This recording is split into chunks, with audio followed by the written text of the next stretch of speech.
Hello friends, welcome to BSK competitive Adda YouTube channel. Friends, మనకి ఆంధ్రప్రదేశ్ జిల్లా court ఉద్యోగాలకి సంబంధించినటువంటి ఎగ్జామినేషన్స్లో జీకే పార్ట్లోని ఇండియన్ పాలిటీ నుంచి ఆర్టికల్స్ నుంచి మనకి ప్రతి షిఫ్ట్లో 2 క్వశ్చన్స్ అయితే ఖచ్చితంగా వస్తాయండి. సో చాలా ఇంపార్టెంట్ టాపిక్ కాబట్టి ప్రతి ఒక్కరు కూడా చివరి వరకు చూడండి. సో వీడియో చూస్తున్నటువంటి వారు వీడియోని లైక్ చేసి ఛానల్ని సపోర్ట్ చేయండి. చాలామంది వీడియోస్ చూసి వెళ్ళిపోతున్నారు కానీ లైక్ చేయట్లేదు. ఈ వీడియోకి 1000 లైక్స్ అయితే ఎక్స్పెక్ట్ చేస్తున్నాను. సో ప్రతి ఒక్కరూ లైక్ చేసి మీ ఫ్రెండ్స్కి షేర్ చేయండి. ఫస్ట్ టైం మన ఛానల్ని విజిట్ చేస్తే సబ్స్క్రైబ్ చేసుకుని బెల్ సింబల్ని యాక్టివేట్ చేసుకోండి. డీటెయిల్స్లోకి వెళ్లే ముందు మీరు జిల్లా కోర్టు ఉద్యోగాల్ని క్రాక్ చేసే విధంగా మేము మీకు ఈ 3 కోర్సెస్ని అయితే ఆఫర్ చేస్తున్నాము. ఈ మెగా కోర్స్ తీసుకున్నట్లయితే ఇందులో మీకు అన్ని సబ్జెక్టులకి సంబంధించినటువంటి క్లాసెస్ అన్ని కూడా తెలుగు మీడియంలో అందిస్తున్నాం. 25 ప్రీవియస్ పేపర్స్, అన్ని ఎగ్జామ్స్ కి సంబంధించిన ప్రీవియస్ పేపర్స్ ఇందులోనే అవైలబుల్ గా ఉన్నాయి. అలాగే 30,000 ప్లస్ బిట్స్ ఉన్నటువంటి జీకే అండ్ ఇంగ్లీష్ కి సంబంధించి ఇంగ్లీష్ అండ్ తెలుగు మీడియంలో ఉన్నటువంటి ప్రీవియస్ బిట్స్ అన్ని కూడా 30,000 బిట్స్ ఉన్నటువంటి పీడిఎఫ్స్ అందిస్తున్నాము. అలాగే ఇంగ్లీష్ మెగా టెస్ట్ సిరీస్, అన్ని టాపిక్స్ కి సంబంధించినటువంటి mega test series 4,000 plus bits ఉన్నటువంటి మెగా టెస్ట్ సిరీస్ ని ఇందులో అందిస్తున్నాము. అండ్ ఫ్యూచర్ లో 10 to 15 మాక్ టెస్ట్లకి సంబంధించినటువంటి ఆ పర్టికులర్ టాపిక్ ను కూడా ఇదే కోర్సులో యాడ్ చేయడం జరుగుతుంది. కాబట్టి మీరు ఈ ఒక్క కోర్స్ తీసుకుంటే చాలు, మీకు అన్ని కూడా యాక్సెస్ అవ్వడం జరుగుతుంది.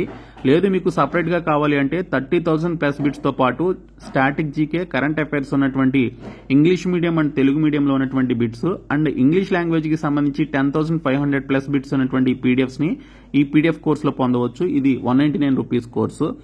లేదు మీరు English mega test series separate గా తీసుకోవాలి అనుకుంటే సో మీరు సపరేట్ గా తీసుకోవచ్చు. 99 రూపీస్ కి ఈ కోర్స్ అయితే ఉంది.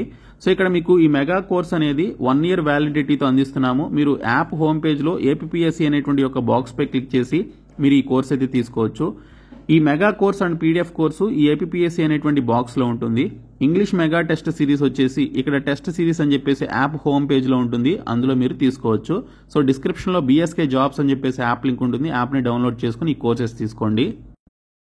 ఫ్రెండ్స్, మనకి ఇండియన్ పాలిటీలో ఆర్టికల్స్ అనేటువంటి టాపిక్ నుంచి చాలా క్వశ్చన్స్ అయితే రావడం జరుగుతుందండి.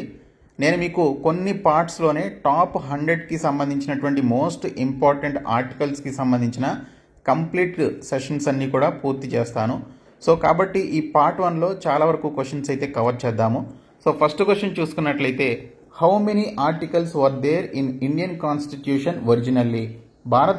భారత రాజ్యాంగంలో అసలు ఎన్ని ఆర్టికల్స్ ఉన్నాయని చెప్పేసి అడిగారు. సో ఇక్కడ చూసుకుంటే మనకి ఒరిజినల్ కాన్స్టిట్యూషన్లో 395 ఆర్టికల్స్ అయితే ఉన్నాయి.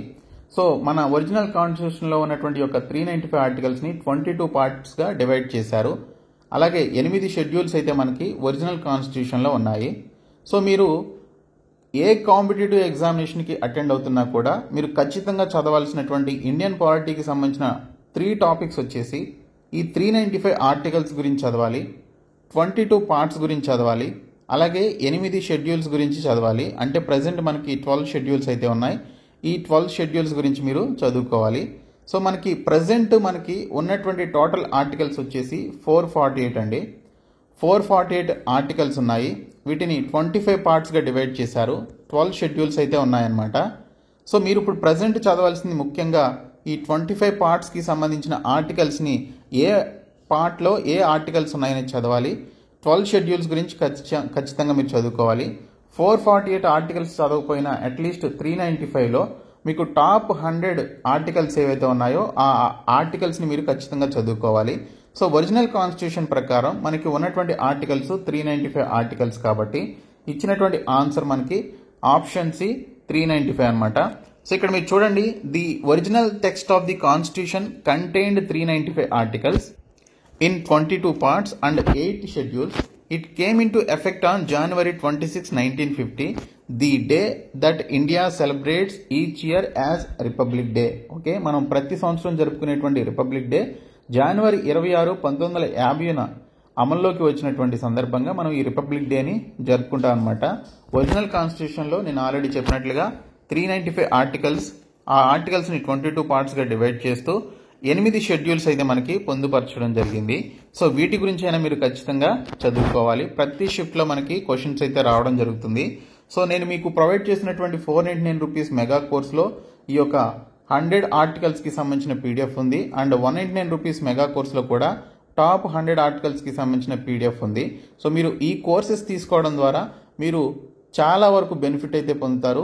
రీసెంట్గా జరిగిన తెలంగాణ కోర్ట్ ఎగ్జామ్స్కి సంబంధించిన క్లాసెస్ కూడా వేరొక ఛానల్లో మేము చేయడం జరిగింది. చాలామందికి మేము ప్రొవైడ్ చేసిన కోర్సెస్ అండ్ కంటెంట్ నుంచి క్వశ్చన్స్ అయితే వచ్చాయి. ఎగ్జామ్ రాసినటువంటి వారు ప్రతి ఒక్కరు కూడా కోర్సెస్ తీసుకున్న వారు చాలా హ్యాపీగా కామెంట్స్ అయితే చేశారనమాట.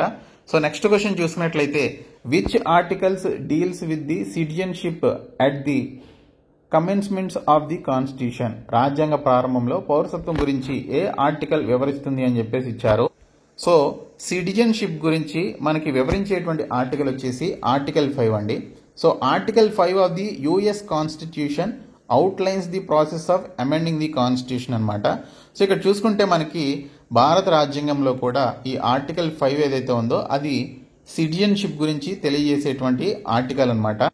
సో మనకి సిటిజన్షిప్ గురించి ఆర్టికల్ 5 నుంచి ఆర్టికల్ 11 వరకు, ఆర్టికల్ 11 వరకు ఉన్నటువంటి ఒక ఆర్టికల్స్ ఏవైతే ఉన్నాయో ఇవన్నీ కూడా మనకి సిటిజన్షిప్ని కేటాయించడానికి సంబంధించినటువంటి వాటి గురించి తెలియజేసేటువంటి అంశాలు అయితే ఆర్టికల్స్లో పొందుపరచడం జరిగింది. ఇంకా నెక్స్ట్ క్వశ్చన్ వచ్చేసి, which article of the constitution confers powers on the parliament to make laws regarding citizenship అని చెప్పేసి ఇచ్చారు. సో ఇక్కడ చూసుకుంటే మనకి పౌరసత్వానికి సంబంధించి చట్టాలు చేయడానికి రాజ్యాంగంలోని ఏ ఆర్టికల్, వ్యాసం కాదు, ఏ ఆర్టికల్ పార్లమెంటుపై అధికారాన్ని ఇస్తుంది అని చెప్పేసి ఇచ్చారు. సో ఆర్టికల్ 11 అండి. So article 11 of the constitution confers powers on the parliament to make laws regarding citizenship. The Indian citizenship act 1955 was enacted in exercise of this provision అని చెప్పేసి ఇచ్చారు. సో ఇక్కడ చూసుకుంటే మనకి రాజ్యాంగంలోని ఆర్టికల్ 11 పౌరసత్వానికి సంబంధించి పార్లమెంట్ చట్టాలపై అధికారాన్ని తయారు చేయడానికి అది అధికారాన్ని అయితే ఇస్తుందన్నమాట. ఇది ఇండియన్ సిటిజన్షిప్ యాక్ట్ 1955 ఈ నిబంధనను వ్యాయామం చేయడంలో అమలు చేయబడింది అనేది దీనికి సంబంధించినటువంటి ఇన్ఫర్మేషన్. ఇంకా నెక్స్ట్ క్వశ్చన్ వచ్చేసి, under which article of the constitution the prohibition of discrimination on grounds of religion, race, caste, sex or place of birth is mention? రాజ్యాంగంలోని ఏ ఆర్టికల్ కింద మతం, జాతి, కులం, లింగం లేదా జన్మస్థలం ఆధారంగా వివక్షను నిషేధించడం గురించి ప్రస్తావించడం జరిగింది అని చెప్పేసి ఇచ్చారు. సో అదేంటని చూసుకుంటే article 15 of the Indian constitution అండి. సో ఆర్టికల్ 15 ఏదైతే ఉందో అది మనకి డిస్క్రిమినేషన్ని ప్రొహిబిట్ చేయడం గురించి, అంటే నిషేధించడం గురించి తెలియజేస్తుంది. అండ్ రిలీజన్, అలాగే race, caste, sex, place of birth వీటన్నిటి గురించి తెలియజేస్తుంది అనమాట. సో ఇక్కడ చూసుకుంటే however it allows for certain exceptions such as reserving seats for scheduled caste, scheduled tribes and other back article of 15 of the Indian constitution prohibits discrimination on the grounds of religion, race, caste, sex or place of birth అని చెప్పేసి ఇచ్చారు. So ఇక్కడ చూసుకుంటే మనకి schedule క్యాస్ట్లకి, schedule ట్రైబ్స్కి సంబంధించి సీట్స్ని reserve చేయడానికి సంబంధించిన అంశం గురించి అయితే ఇది మాట్లాడదనమాట. కాకపోతే డిస్క్రిమినేషన్ గురించి, అలాగే రిలీజియన్ గురించి, race, caste and place of birth ఈ అంశాల గురించి మాట్లాడేటువంటి article 15 of the Indian constitution అండి. ఇంకా నెక్స్ట్ క్వశ్చన్ వచ్చేసి, quality of opportunity in matters of public employment is given under which article? So public ఎంప్లాయ్మెంట్కి సంబంధించి అందరికీ ఈక్వల్ ఆపర్చునిటీ ఇవ్వాలని, క్వాలిటీ కాదు, equality of opportunity. Equality of opportunity in matters of public employment is given under which article అని చెప్పేసి ఇచ్చారు. ప్రభుత్వ ఉద్యోగ విషయాల్లో సమానత్వం ఏ ఆర్టికల్ కింద ఇవ్వబడింది అని చెప్పేసి మెన్షన్ చేయడం జరిగింది. సో పబ్లిక్ ఎంప్లాయ్మెంట్కి సంబంధించి ప్రతి ఒక్కరూ సమానులే అని చెప్పడానికి ఆర్టికల్ 16 అనేది మనకి ఇక్కడ తెలియజేస్తుందండి. So there shall be equality of opportunity for all citizens in matters relating to employment or appointment to any office under the state అని చెప్పేసి ఇచ్చారు. సో రాష్ట్ర వ్యాప్తంగా కానీ లేకపోతే దేశవ్యాప్తంగా ఉన్నటువంటి ఎంప్లాయ్మెంట్ ఆపర్చునిటీస్కి సంబంధించి పౌరులందరికీ కూడా సమానత్వం కల్పించేటువంటి ఆర్టికల్ 16 అనమాట. Next question, which article explains about the establishment of new states? కొత్త రాష్ట్రాల ఏర్పాటు గురించి ఏ ఆర్టికల్ వివరిస్తుంది? సో ఏ ఆర్టికల్ వివరిస్తుంది అంటే ఆర్టికల్ 2 మనకి కొత్త రాష్ట్రాల ఏర్పాటు గురించి వివరిస్తుంది అనమాట. సో ఇక్కడ మీరు చూసుకుంటే Article 2 of the Constitution of India vests in the Indian Parliament the exclusive power to admit or establish new states into the Indian Union. If a new state adds up to India, so it adds under the article number 2 అని చెప్పేసి ఇక్కడ మనకి డీటెయిల్స్లో ఇచ్చారు. So భారతదేశంలో ఒక కొత్త రాష్ట్రం ఏర్పడాలి అంటే అది ఆర్టికల్ నంబర్ 2 ప్రకారం దాని యొక్క కొత్త రాష్ట్రాన్ని ఏర్పాటు చేయడానికి సంబంధించి ఆ ఆర్టికల్ 2 ప్రకారమే చేస్తారు. Next question, which article of the constitution explains about abolition of titles? బిరుదుల రద్దు గురించి రాజ్యాంగంలోని ఏ ఆర్టికల్ వివరిస్తుంది? ఓకే, బిరుదుల రద్దు గురించి వివరించేటువంటి article 18 of the Indian constitution అండి.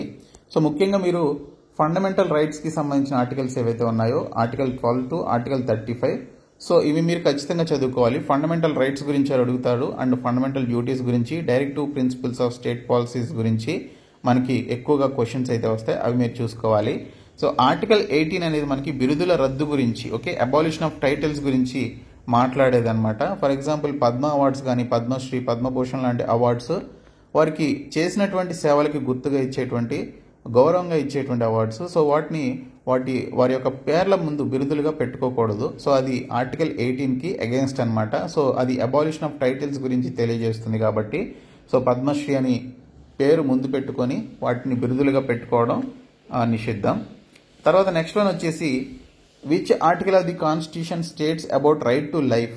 రాజ్యాంగంలో ఏ ఆర్టికల్ జీవించే హక్కు గురించి తెలియజేస్తుంది అంటే అది ఆర్టికల్ 21 ఆఫ్ ఇండియన్ కాన్స్టిట్యూషన్ అండి.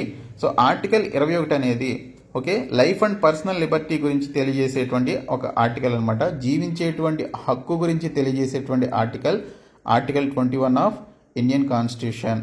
ఓకే, సో నెక్స్ట్ క్వశ్చన్ వచ్చేసి, which article is related to right to education? So ప్రతి ఒక్కరు కూడా చదువుకోవాలి అని తెలియజేసేటువంటి ఆర్టికల్, ముఖ్యంగా 6 నుంచి 14 సంవత్సరాల మధ్య వయసు ఉన్నటువంటి పిల్లలందరూ కూడా ఖచ్చితంగా చదువుకోవాలి, ఆ విద్య అనేది ఖచ్చితంగా వారికి తప్పనిసరి అని తెలియజేసేటువంటి ఆర్టికల్ 21 ఆఫ్ ఏ అండి. Article 21A of Indian constitution. Okay, article 21A ఏదైతే ఉందో ఇండియన్ కాన్స్టిట్యూషన్లో అది ఖచ్చితంగా 6 నుండి 14 సంవత్సరాల మధ్య ఉన్నటువంటి పిల్లలు ఖచ్చితంగా చదువుకోవాలి, ఓకే, విద్యను అభ్యసించాలి అనేటువంటి తెలియజేసేటువంటి ఆర్టికల్ అనమాట. సో ఇది రీసెంట్గా జరిగినటువంటి తెలంగాణ కోర్ట్ ఎగ్జామ్స్లో ఈ ఆర్టికల్ గురించి ఎగ్జాక్ట్గా యాస్టీస్గా ఈ క్వశ్చన్ అయితే అడిగారు. సో 6 నుంచి 14 సంవత్సరాల మధ్య వయసు ఉన్నటువంటి పిల్లలు తప్పనిసరి విద్యను అభ్యసించాలి అని తెలియజేసేటువంటి ఆర్టికల్ ఏమిటి అని చెప్పేసి అడిగారు. సో అది ఆర్టికల్ 21A అనమాట. చాలా ఎగ్జామ్స్లో అడిగినటువంటి బిట్ అది. Next question, which article explains that India that is Bharat shall be A union of states? భారతదేశం అంటే భారత రాష్ట్రాల యూనియన్ అని ఏ ఆర్టికల్ వివరిస్తుంది అని చెప్పేసి ఇచ్చారు. సో దీనికి సంబంధించిన రైట్ ఆన్సర్ వచ్చేసి ఆర్టికల్ 1 అండి. సో ఫస్ట్ ఆర్టికల్ ఏదైతే ఉందో సో అది మనకి ఇండియా అంటే అది భారత్, యూనియన్ ఆఫ్ స్టేట్స్ అది రాష్ట్రాల యొక్క సమూహం అని తెలియజేసేటువంటి ఆర్టికల్ ఫస్ట్ ఆర్టికల్ అనమాట. So article 1 says India that is Bharat shall be a union of states. This is the only provision in the constitution on how this country be called for official and unofficial purposes అని చెప్పేసి so దీనికి సంబంధించి clear explanation అయితే ఉంది కాబట్టి so options దీనికి సంబంధించినటువంటి right answer అనమాట. Next question, which article of the constitution states about protection against arrest and detention in certain cases అని చెప్పేసి ఇచ్చారు. కొన్ని సందర్భాల్లో అరెస్టు మరియు నిర్బంధానికి వ్యతిరేకంగా రక్షణ గురించి రాజ్యాంగంలోని ఏ ఆర్టికల్ పేర్కొంది అని చెప్పేసి క్వశ్చన్ అయితే ఇవ్వడం జరిగింది. ఆర్టికల్ 22 అండి. Article 22 of the Indian constitution protects individuals against arbitrary arrest and detention. It ensures that no person shall be arrested without being informed of the reasons for their arrest and they must be presented before a magistrate within 24 hours. Okay, so ఇక్కడ చూసుకున్నట్లయితే ఎవరినైతే పర్సన్ని arrest చేయాలనుకున్నారో ఆ arrest చేయాల్సినటువంటి వ్యక్తికి ముందుగానే సమాచారం ఇవ్వకుండా వెళ్ళి అరెస్ట్ చేయడం ఆర్టికల్ 22కు అగేన్స్ట్ అనమాట. సో ఒకవేళ అరెస్ట్ చేసినట్లయితే మ్యాజిస్ట్రేట్ ముందు, కోర్టు ముందు 24 గంటల్లో హాజరుపరచాల్సి ఉంటుంది. సో ఇది ఆర్టికల్ 22 అనేది మనకి తెలియజేస్తుంది. Next question, which article states about the equality before the law? చట్టానికి ముందు అందరూ సమానులే లేదా చట్టం ముందు సమానత్వం గురించి ఏ ఆర్టికల్ తెలుపుతుంది అంటే article 14 of the Indian constitution అండి. సో ఈ ఆర్టికల్ కూడా చాలా ఇంపార్టెంట్, చాలా ఎగ్జామ్స్లో అడిగారు.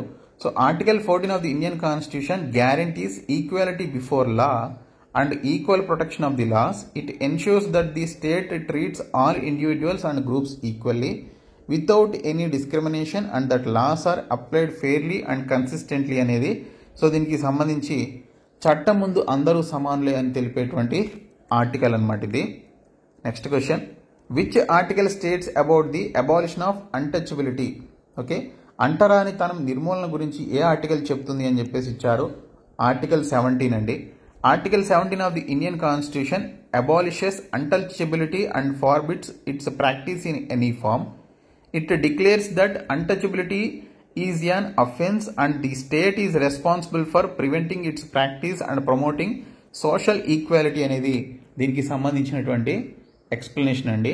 సో అంటరానితనాన్ని నిర్మూలన గురించి తెలిపేటువంటి ఆర్టికల్ 17 ఆఫ్ ఇండియన్ కాన్స్టిట్యూషన్ అనమాట. సో అబాలిషన్ ఆఫ్ అన్టచబిలిటీ అని చెప్పేసి అంటారు. చాలా ఇంపార్టెంట్ ఆర్టికల్ ఇది కూడా. So next question, which of the following articles can't be suspended during emergency సమయంలో క్రింది ఆర్టికల్స్లో ఏది తాత్కాలికంగా నిలిపివేయబడదు అని చెప్పేసి ఇచ్చారు. సో ఇక్కడ చూసుకుంటే మనకి ఆర్టికల్ 20 అండ్ 21 ఏదైతే ఉందో ఈ రెండు కూడా మనకి ఎమర్జెన్సీ సమయంలో, స్టేట్ ఎమర్జెన్సీ లేదా నేషనల్ ఎమర్జెన్సీ సమయంలో ఈ రెండు ఆర్టికల్స్ని సస్పెండ్ అయితే చేయరనమాట. సో ఇది ఆర్టికల్ 2021కి సంబంధించి 44వ అమెండ్మెంట్ యాక్ట్ ద్వారా దీన్ని తీసుకురావడం జరిగింది. After the 44th amendment act it was agreed by the court that in any case no person can be stripped of his right to life and personal Liberty.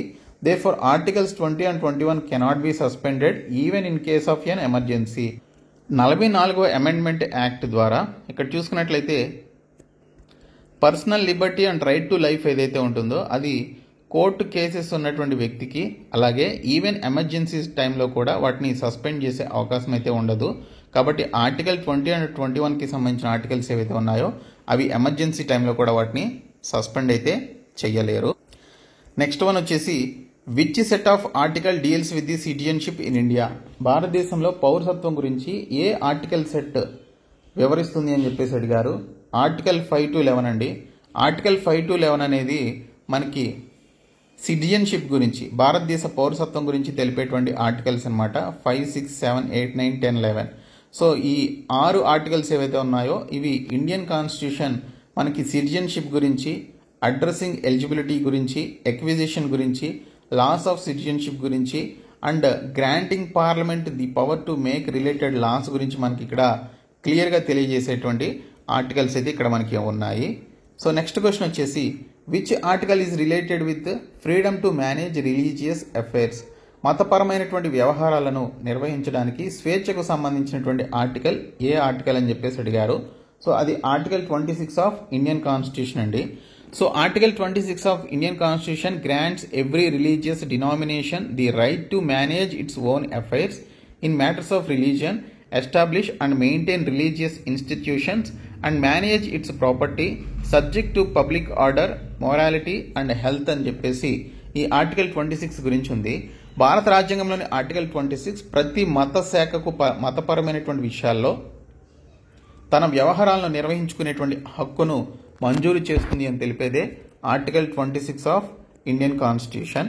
Next question, which article is related with prohibition of human in forced labour? బలవంతపు శ్రమలో మానవుని నిషేధానికి సంబంధించి ఏ article తెలియజేస్తుంది అంటే article 23 of Indian constitution అండి. So article 23 అనేది మనకి ఇక్కడ హ్యూమన్ ట్రాఫికింగ్ గురించి, ఫోర్స్డ్ లేబర్ గురించి తెలుపుతుంది అనమాట. సో ఇక్కడ చూసుకుంటే మానవ అక్రమ రవాణా గురించి, బలవంతపు పని చేయించడానికి సంబంధించి ఇది నిషేధిస్తూ ఈ ఆర్టికల్ 23 అనేది ఆ అంశాల గురించి తెలియజేస్తుంది. సో నెక్స్ట్ వన్ వచ్చేసి, which article is related with protection of interest of minorities? మైనారిటీల ప్రయోజనాల పరిరక్షణకు సంబంధించినటువంటి ఆర్టికల్ ఏది అని చెప్పేసి అడిగారు. సో ఆ ఆర్టికల్ వచ్చేసి ఆర్టికల్ 29 ఆఫ్ ఇండియన్ కాన్స్టిట్యూషన్ అండి. So right of any section of citizens, ముఖ్యంగా మనకి ఇక్కడ మైనారిటీస్ గురించి, వారి యొక్క ప్రొటెక్షన్ గురించి తెలియజేసేటువంటి article 29 of Indian constitution. Next question, the right to privacy is a fundamental right under which article? గోప్యతా హక్కు అనేది ఏ ఆర్టికల్ కింద మనకి ప్రాథమిక హక్కు అని చెప్పేసి ఇచ్చారు. సో అది మనకి చూసుకుంటే ఆర్టికల్ 21 అండి. సో ఆర్టికల్ 21 అనేది మనకి రైట్ టు ప్రైవసీ గురించి తెలుపుతుందన్నమాట. సో కొంతమంది హీరోయిన్స్కి సంబంధించి వారు కారులో వెళ్తున్నప్పుడు కానీ లేదా వారి యొక్క ఇంటి దగ్గర ఉన్నటువంటి ఫొటోస్ కానీ వీడియోస్ కానీ తీసి పెట్టినప్పుడు వాళ్ళు రైట్ టు ప్రైవసీ అని చెప్పేసి ఈ ఆర్టికల్ ప్రకారమే కేసు అనేది ఫైల్ చేస్తూ ఉంటారు. మాకు ప్రైవసీ ఉండొద్దా, మీరు ఎందుకు అలా ఫోటోలు తీస్తారు, వీడియోస్ తీస్తారని చెప్పేసి అంటూ ఉంటారు. సో ఈ రైట్ టు ప్రైవసీ అనేది ప్రతి సిటిజన్కి ఒక వారికంటూ ఒక ప్రైవసీ అనేది ఉంటుంది, దానికి రెస్పెక్ట్ ఇవ్వాలి. సో వారి యొక్క ప్రైవసీకి భంగం కలిగించకూడదు అని తెలిపేటువంటి ఆర్టికల్లే ఆర్టికల్ 21 ఆఫ్ ఇండియన్ కాన్స్టిట్యూషన్ అండి. ఓకే, సో నెక్స్ట్ వన్ వచ్చేసి which article of the constitution deals with the fundamental rights. రాజ్యాంగంలోని ఏ ఆర్టికల్ ప్రాథమిక హక్కులకు సంబంధించింది అని చెప్పేసి ఇచ్చారు. సో ఇక్కడ చూసుకుంటే మనకి ఇక్కడ 4 ఆర్టికల్స్ అయితే ఇచ్చారు. ఇందులో మనకి ఆర్టికల్ 13 అనేది ప్రాథమిక హక్కుల గురించి, ఫండమెంటల్ రైట్స్ గురించి తెలియజేసేటువంటి ఆర్టికల్ అనమాట. సో నేను ఆల్రెడీ చెప్పాను, మనకి ఫండమెంటల్ రైట్స్ అనేవి ఆర్టికల్ 12 నుంచి ఆర్టికల్ 35 గురించి మనకి ఫండమెంటల్ రైట్స్ గురించి వివరించేటువంటి ఆర్టికల్స్ అయితే ఉన్నాయి. సో ఈ ఆర్టికల్ 12 నుంచి 35 మధ్యన ఏది అడిగినా కూడా అది మనకి ఫండమెంటల్ రైట్ గురించే రావడం జరుగుతుంది. కాబట్టి ఇచ్చినటువంటి ఆప్షన్స్లో 13 అని చెప్పేసి ఉంది. సో అది ఫండమెంటల్ రైట్స్ గురించి తెలియజేసేటువంటి ఆర్టికల్స్లో అది కూడా ఒక ఆర్టికల్ కాబట్టి సో మనం అది రైట్ ఆన్సర్గా పెట్టుకోవాలి. సో ఇవి కొన్ని ఆర్టికల్స్కి సంబంధించినటువంటి ఇంపార్టెంట్ బిట్స్. సో నేను మరికొన్ని వీడియోస్ చేసి టాప్ 100 బిట్స్ అన్నీ కూడా నేను మీకు క్లియర్ చేస్తాను. సో ప్రతి ఒక్కరు కూడా మన ఛానల్ని ఫాలో అవ్వండి. మేము మీకు ప్రొవైడ్ చేసిన 499 రూపీస్ మెగా కోర్స్ తీసుకోండి. ఇందులో మీకు వీడియో క్లాసెస్ ఉంటాయి, తెలుగులో ప్రీవియస్ పేపర్స్ ఉంటాయి, 30,000 ప్లస్ బిట్స్ ఉన్నటువంటి పీడిఎఫ్ మెటీరియల్స్ జీకే అండ్ ఇంగ్లీష్కి సంబంధించి బైలింగ్వల్లో ఉంటాయి. అలాగే మీకు ఇంగ్లీష్ మెగా టెస్ట్ సిరీస్ ఇందులోనే ఉంది. 4,000 ప్లస్ బిట్స్ అయితే ఉన్నాయి, టాపిక్ వైజ్ ఉన్నాయి, విత్ ఎక్స్ప్లెనేషన్ కూడా ఉంటుంది. అండ్ దీనితో పాటు మీకు ఫ్యూచర్లో 15 మాక్ టెస్ట్లను కూడా ఇందులో యాడ్ చేయబోతున్నామండి. సో ఇవన్నీ కూడా మీరు ఈ ఒక్క కోర్స్ తీసుకోవడం ద్వారా పొందవచ్చు. కాబట్టి ప్రతి ఒక్కరు డిస్క్రిప్షన్లో ఉన్నటువంటి యాప్ని డౌన్లోడ్ చేసుకొని మీరు ఈ కోర్సెస్ తీసుకోండి. లేదు మీకు సపరేట్గా పీడిఎఫ్ కోర్స్ కావాలి అనుకుంటే 199 రూపీస్ పీడిఎఫ్ కోర్స్ ఉంది, ఆ కోర్స్ తీసుకోండి. And 99 rupees English mega test series ఉంది, ఇది కూడా మీరు తీసుకోవచ్చు. సో ఈ వీడియో మీ ఫ్రెండ్స్కి షేర్ చేయండి, మన ఛానల్ సబ్స్క్రైబ్ చేయండి. Thank you so much guys.